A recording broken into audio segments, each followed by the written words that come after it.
Yo, what's up guys? My name is Let's Play Benjamin, and welcome to the first ever Tournament of Souls, a one-on-one fighting competition in Soul Calibur 6 to decide who is the most powerful warrior of the multiverse. Dozens of fighters are here with us today to prove one thing and one thing only, that they are the best of the best, but in the end, only one of them can emerge victorious. But before we get into that, let's lay down some ground rules so that things don't get out of hand. First of all, there is no time limit. The battle will not stop until one of the fighters is unable to continue. First to 3 wins. To make the whole tournament as random as possible, each fight is going to be computer versus computer. No human players are allowed in this tournament.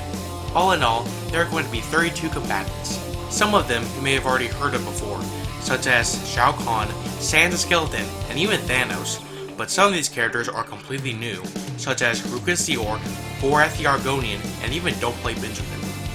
Whichever of these mighty warriors wins the tournament shall be crowned the king of the multiverse. But enough about that, let's get to the brackets to see what glorious battles await us today. As you can see, there are going to be a lot of fights in just round 1 alone, so that's why we're going to be splitting it up into 2 different videos. Today, we're mainly going to be focusing on the matches on the left-hand side of the brackets. These fights in particular include Maxie Man vs Gorath, Baron Bloodfang vs Nomid, King Dice vs the Donut King, Don't Play Benjamin vs Cara, Thanos vs Shao Kahn, Ash Williams vs Gaster, Ronin vs Ezio Auditore, and Darkiplier vs Sans. Well, with that out of the way, let's talk about our first fight, Maxie Man vs Gorath. First of all, let's talk about Maxie Man. He's a proud member of the Lizardman species. Now you're probably asking, who are the Lizardmen? Well, I'll tell you, they were a group of humans that were unwillingly transformed into hideous beasts.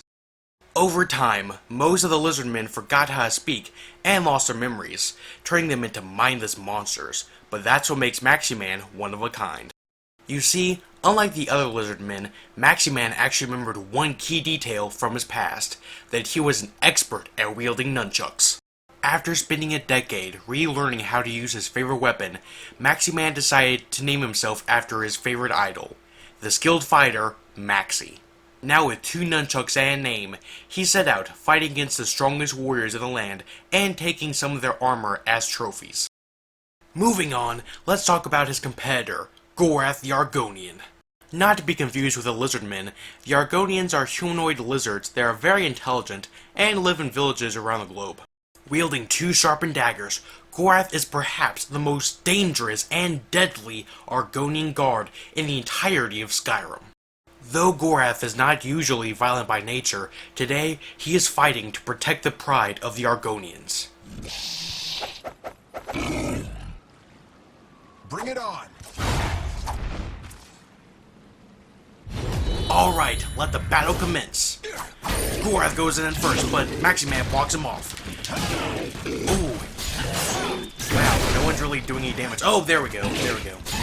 So, Maxie Man is displaying some incredible skills here, which isn't really typical for Lizardmen. In fact, they're usually pretty dumb. And, oh, he looks like he might hit Gorath. Looks like, and he's down. Gorath is down. Maxie Man is the winner, surprisingly. Okay, battle round 2, fight. Whoa, Maxie Man is doing some stunts I've never seen here before. It's truly quite incredible, and Gorath comes back with a strong comeback in. Sorry, I'm kind of stumbling over my words here. And Gorath is really turning the tables here, giving out a flurry of attacks with his daggers. Let's see what's gonna happen. And it looks like Gorath might win the match. Oh, nope, never mind. Maxie Man is coming back strong, and Gorath wins the round. Alright, ready for round 3. Let's go!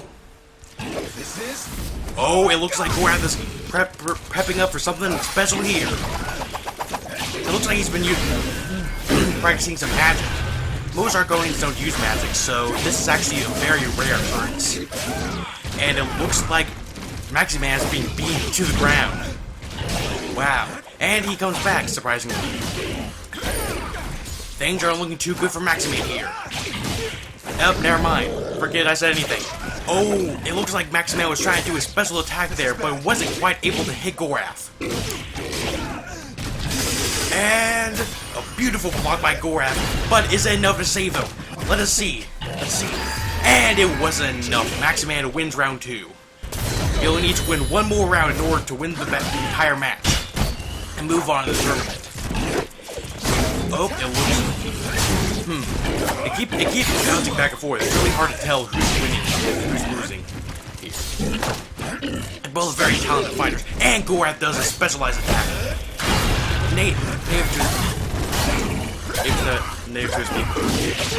Forget I said that. Oh, things are getting tense. And Gorath appears to have stubbed his toe. Really sucks, man. Stubbed my toe earlier. It was really terrible. Oh, Maxie Man might win this one. He might. And just like that, Maxie Man wins the match. Maxie Man is the winner.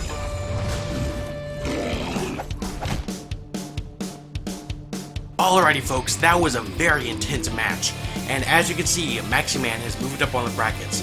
Really didn't expect that, considering that Gorath is smarter than Maxie Man, but I guess sometimes brawn just trumps brain. Well, anyways, so let's move on to the next fight, Baron Bloodfang versus Nomid. Well, Baron Bloodfang is a very interesting creature, for the main reason because we really don't know what he is. Even Zasalamal doesn't really know what Baron is, but he decided to bring him into the tournament for some reason. I really don't know why. I don't know what this thing is or what its powers are. It seems to be a good guy. I think that's about as much information as I can give to this whatever it is. Moving on, we have his opponent, Nomid. Sorry, Nomid. It's an E, not an A. Apparently. Nomid appears to be just as, if not more, mysterious than Baron is. The only real thing we know about him is that wherever he goes, an uncurable plague follows him. He also seems to have brought a few claw-like tools to aid him during the tournament. I guess that's pretty good, considering he doesn't usually use weapons, from what I've been told.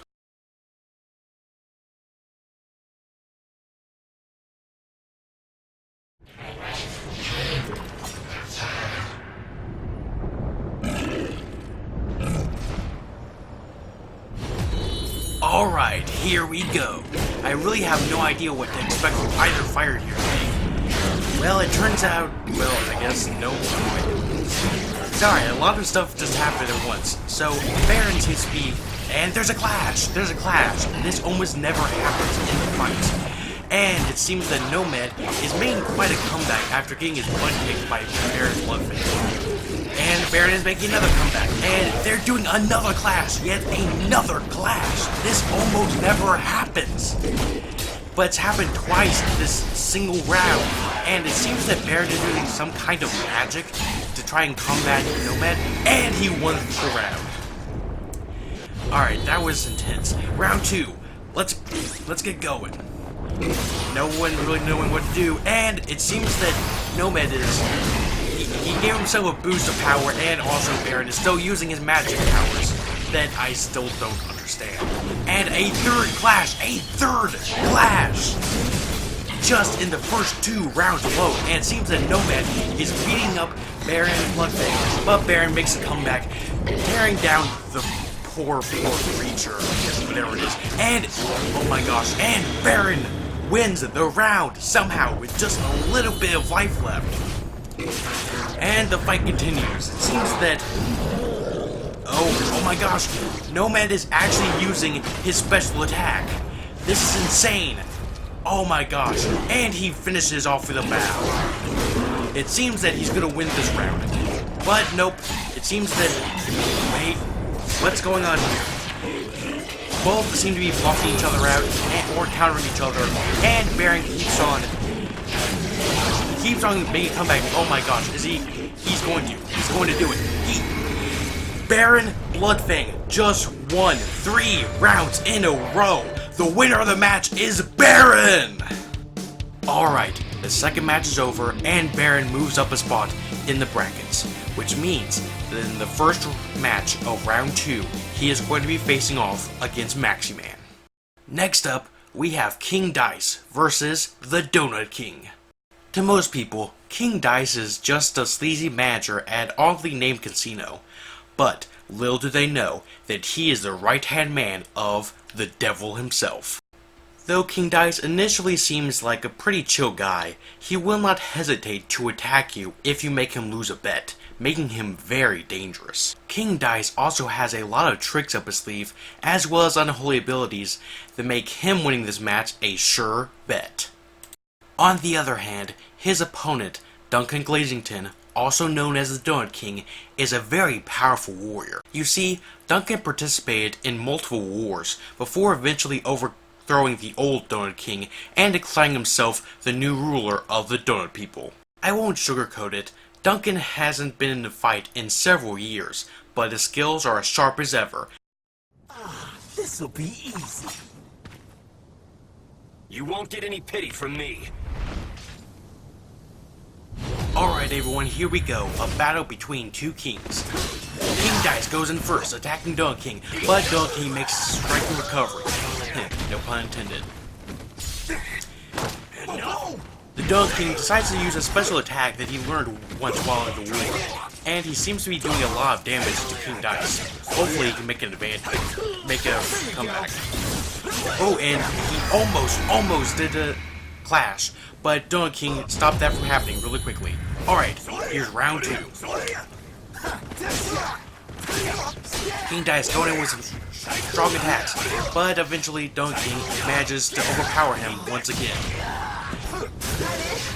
Oh, seems like King Dice is using some kind of demonic energy to boost his powers.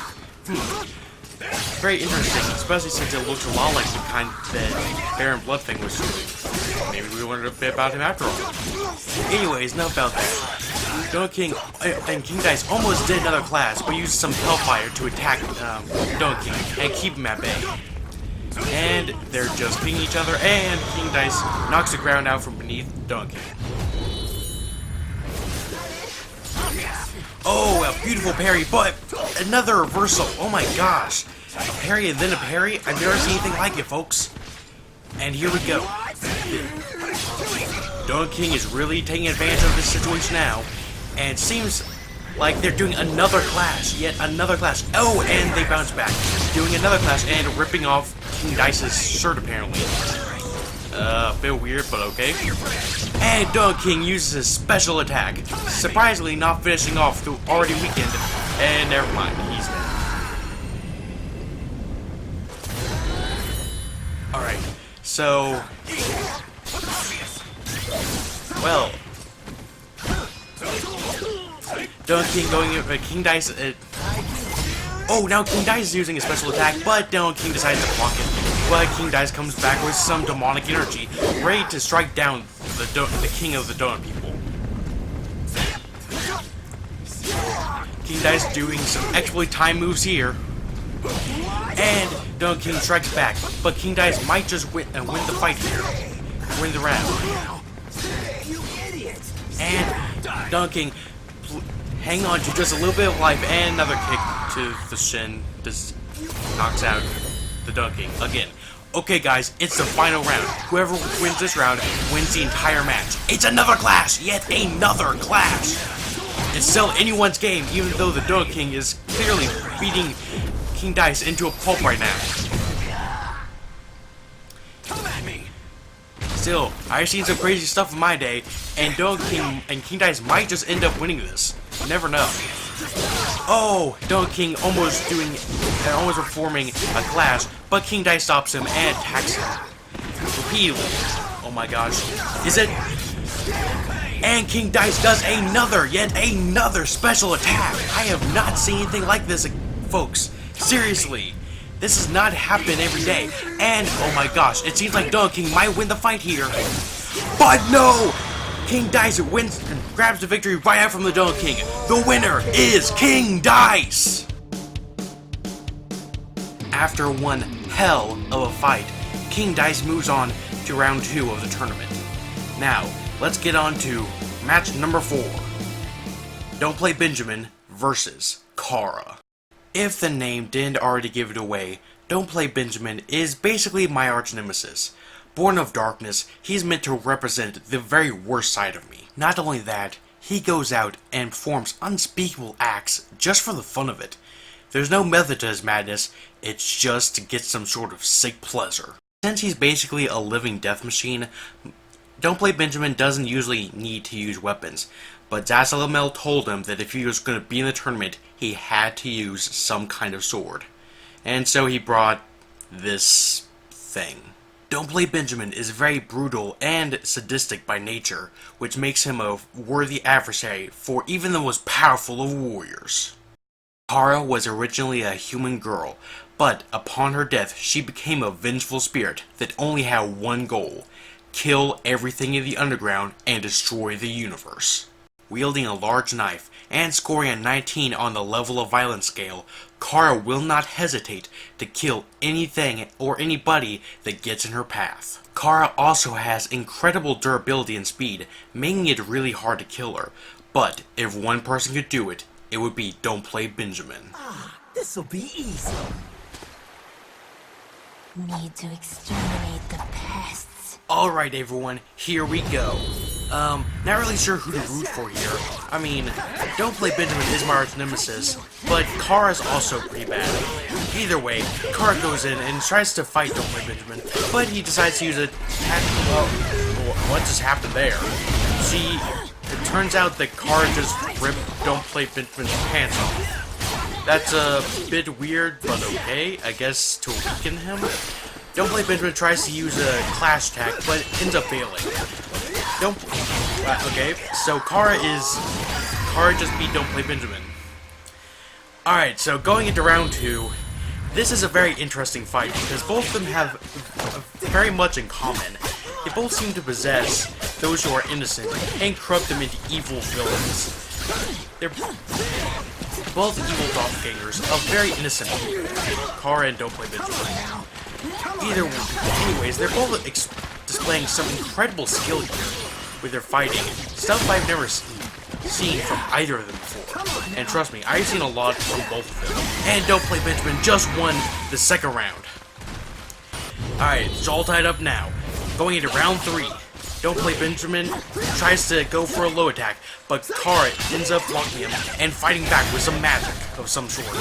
Which is weird, because I didn't think the humans or those demons could use magic. And Don't Play Benjamin uses a clash.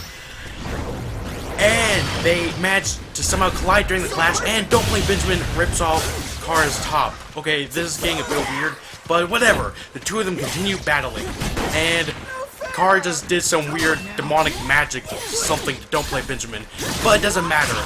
Don't Play Benjamin doesn't let that get him down. He goes back and he's continuing his assault on Cara. And it's really tied up now. And Don't Play Benjamin wins round 3. Can you win the match? Who knows? Okay, on to round 4. Cara uses some very amazing ninjutsu abilities, which I didn't know she could do. I didn't know that Cara was a ninja, apparently. But oh my gosh, Don't Play Benjamin attacks Cara, and it seems like he might win the match. And, yeah. And Don't Play Benjamin wins the match. Yay. The winner is Don't Play Benjamin. Alright everyone, Don't Play Benjamin moves up in the brackets, and it turns out I owe somebody $5. Anyways, let's go on to the next match. Thanos versus Shao Kahn. Thanos of Titan is perhaps one of the most dangerous and feared warlords in the entire universe. He's battled against the strongest warriors from across time and space, including the gods. But that's not enough for him. Today, he is here to prove that he is not only the strongest in his universe, he's the strongest in the entire multiverse. Shao Kahn is the feared Emperor of Outworld, and son of the ex-Elder God, Shinnok. Using his powers, he has killed hundreds of warriors and devoured thousands of souls. But today, he finds himself in yet another Mortal Kombat tournament to prove to everyone that he is the best of the best. Weaklings must taste death. What do you hope to accomplish? Alright, here we go! Thanos attacking the air for some reason, but then he turns his attention to Shao Kahn and starts beating him brutally. Wow, he's really laying into Shao Kahn right now. But Shao Kahn makes a comeback, breaking his back over his knee. But Thanos appears to have suffered no real injuries, so I guess he did actually break his back somehow. You know, he's an alien, so... And Thanos just beat Shao Kahn. Wow. Alright, going on to round 2. Shao Kahn... nope. Yeah, Shao Kahn is attacking Thanos. He apparently learned his lesson last time and is trying to a offensive approach, which obviously isn't working for him, since it seems like Thanos is much faster than him actually. Wow, this is very impressive. And okay, so it seems like Shao Kahn is getting some pretty good hits in, but Thanos wins again. Alright then. I guess wow. Okay, so round 3. Wow. So oh, Shao Kahn tried to grapple, but Thanos blocked him. And it seems like Shao Kahn's actually eating something. Nope, never mind. Never mind. Oh my gosh. That's impressive. Something I've not really seen from someone of Thanos' size before. Not saying it's fat, but oh my gosh, are you serious? Is he really going to win the rounds match so easily? It just barely begun. He amplifies his powers and oh my gosh. It's over. It's over. The match is over. It just started. The winner is Thanos. Alright everyone, so Thanos moves up in the brackets with a fight that lasted literally 2 minutes. 2 minutes. Oh my gosh, that's insane. That's insanely fast. I'm a bit worried for the other contestants now. Anyways, let's just move on to the next fight. Ash Williams versus W.D. Gaster. Ashley J. Williams. He is the slayer of Deadites, the wielder of the Necronomicon Ex Mortis, the Chosen One, and a retail manager. All jokes aside, Ash Williams has had a pretty bad life. First of all, he went to a cabin in the woods, where he found the Necronomicon Ex Mortis.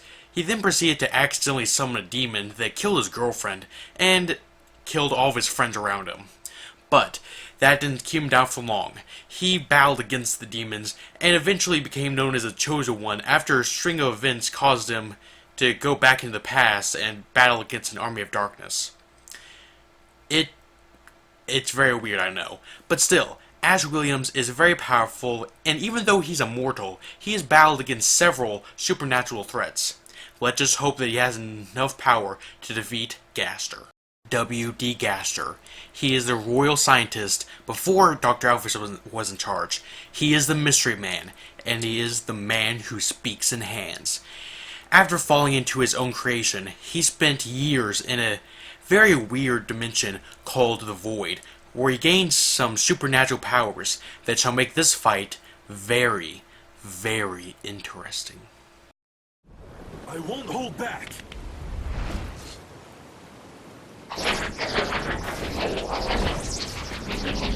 Alright, here we go. The Demon Slayer versus whatever Gaster is. Okay, so Gaster goes in with some very interesting magic powers that he's using to his advantage in order to beat Ash. But it seems like Ash is still standing his ground, using a glass, surprisingly, and using a sword to defend himself. Usually he's used to using a weapon called a chainsaw, but he has to make do with the medieval weapons of his time. So, Ash, wow, he's really tearing into Gaster now. How the tables have turned. But Gaster still has some magic left in him, and Ash just, wait, Gaster just teleported away. Is he allowed to do that? I think that's against the rules. Ah well, whatever. The winner of the round is Ash. Probably should have, I don't know, save that for later if he wins the fight. I really don't know. He might not be a Gaster win, and that would be kind of anticlimactic. Anyways, so, wow, Gaster is really being short work of Ash, but Ash uses his special attack and manages to tear through Gaster. Wow, he really giving it to him, huh? So, okay, Ash wins. Alright then. Alright, on to round 3, where Ash is already beating up Gaster. He really, I guess after years and years of fighting Deadites, he's learned all the weak spots of demons. But is Gaster a demon? I guess we'll never know. Anyways, so it seems like Ash is gonna win the fight, probably. Yep, here we go. The winner is Ash. Well, it looks like Ashy Slashy gets to slay another day. Anyways, moving on. Next we have Ronin versus Ezio Auditore.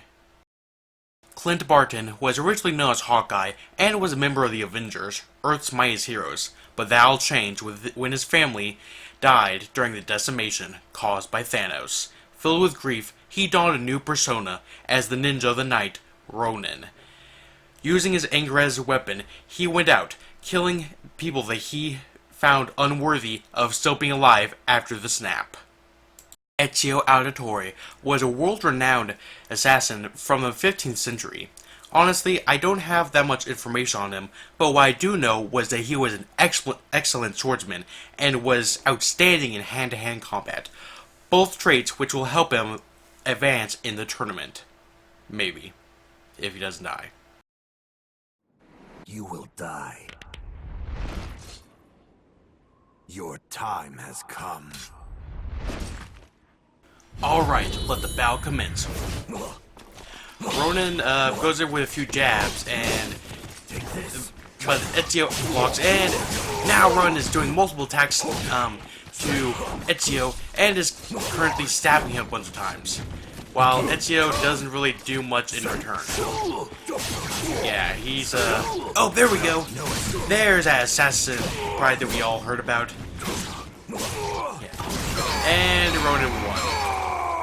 The dude took maybe a few swordsman classes, just beat up a world-renowned assassin.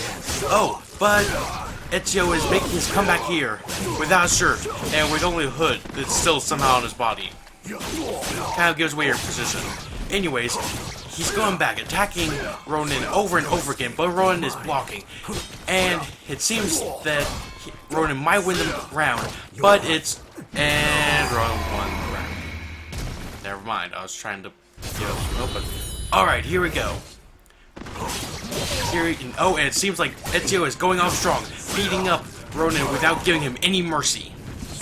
No escape. And Ronin slowly starts to make his comeback, but Ezio knocks him up into the air and almost knocks him off the mountain. Oh, and he's using a special attack. Wait, is that magic? Ezio isn't supposed to know magic. What? Okay, oh, and apparently he knocked off Clint Barton's mask, revealing him to be Clint Barton. Oh wait, Ronin's mask, revealing him to be Clint Barton. Whatever, you get the point. Oh, and he's mad about it. Bad now. Ronin is using multiple attacks, trying to rip Ezio to shreds here. Wow, really brutal. And he just beat Ezio Auditore. The winner is Ronin.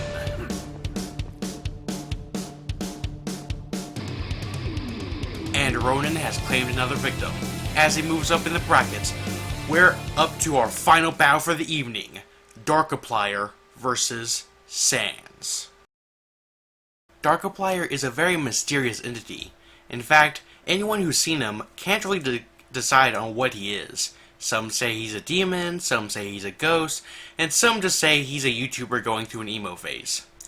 Whatever the case, he is known as a very dangerous entity, and he's a very powerful threat. What kind of threat? Well, enough that apparently he's in this tournament. To a lot of people, Sans the Skeleton is just a chill, laid-back dude, but underneath all that, he is secretly a powerful entity. He's a monster that judges others based on their decisions, and sometimes even kills them if they've gone too far. Trust me, you should never face this guy unless you want to have a really, really bad time. Why do you choose to fight? Am I good enough? Alright everybody, here we go, the final fight. Darkiplier goes in fast, trying to do some kind of attacks with a weird sword he has, but Sans blocks him off and starts plowing him with a bunch of magic attacks. Yeah, I told you this guy was powerful. So, Sans goes on to try to attack Darkfire, but Dark keeps on blocking him and even counters him. Wow. Really don't know who's going to win here. Oh, it looks like Darkfire is getting the upper hand, but nope, Sans snatched it right out from under him. I'm having a bit of trouble today talking, as you can see. And he knocks out Darkfire, winning the first round of the fight. Is this just beginner's luck? Or, nope, I guess not. Oh, but Darkfire somehow manages to block the attack, and Sans pulls off some kind of ground punch. I'm not sure what that was about. Anyways, Darkfire goes and Sans starts attacking him again. And they just kind of sit there for a bit before fighting each other again. Oh, and Sans is using his special attack! Wow. Stay down. Whoa! That was intense. Need help? And now Darkfire has no shirt. Not sure what's been with these last few fights and people are losing their shirts, but whatever. Sans goes on, summoning an arsenal of weapons to help him during the battle. And Darkfire actually manages to use some of his demonic energy to help him stand a chance, but it seems like Sans might win the match. And there we go! Sans knocks the pants off of Darkfire and wins the match. The winner is Sans.